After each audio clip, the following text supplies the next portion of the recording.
Hello, Linnea from Lilybrook here. I am a licensed professional counselor who has a neurodiverse friendly and affirmative practice at Lilybrook in Troy, and I wanted to come talk to you a little bit today about the difference between a formal autism diagnosis and an informal autism diagnosis.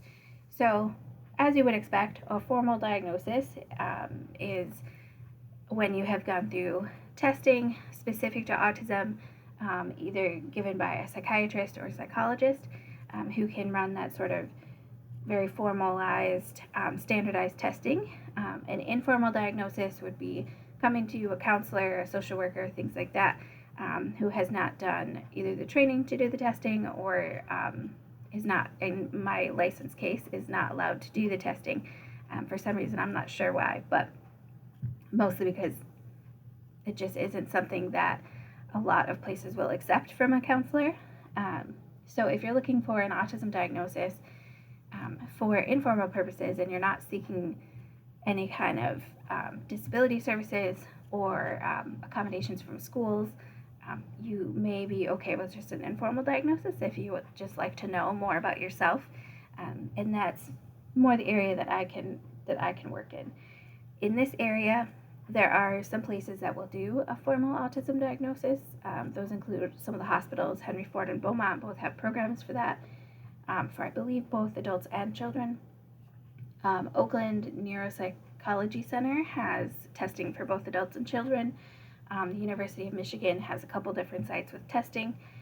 Bright Pine Behavioral Health, and you can also contact the Oakland County Access Line at 248-646-6363, and they can give you some information about where you can also find testing. Your insurance company may also be able to find testing for you, or at least give you the name of somebody who is approved through them. So in terms of informal testing, you can utilize a website called embrace-autism.com, and they have several different tests on there that were developed by autistic people. The two people who run the site are both autistic researchers, and have some personal experience with that. So their tests are pretty good, just in a general kind of understanding yourself a little bit more way. In terms of what I can do in my office, I can sit with a person and kind of go through some of the traits that they're seeing or some of the things that potentially make them think that they might have autism. Self-diagnosis is also a very valid option. It is sometimes can be difficult to get a formalized diagnosis, so self-diagnosis is one of the things that I do work with a lot. However, if you're looking for formalized services and things like that, you will need an actual formal diagnosis.